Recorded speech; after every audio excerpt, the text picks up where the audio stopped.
அற்புதங்கள் செய்கிறவர் என்றும் நமக்குள் வசிக்கிறார். அதிசயங்கள் செய்கிறவர் நம் அருகில் இருக்கிறார். அற்புதங்கள் செய்கிறவர் என்றும் நமக்குள் வசிக்கிறார்.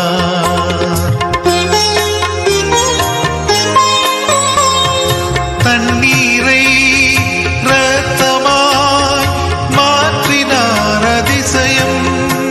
எகிப்து தண்ணீரை இரத்தமாய் மாற்றினார் அதிசயம்.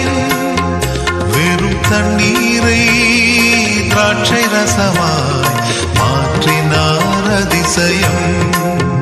வெறும் தண்ணீரை திராட்சை ரசமாய்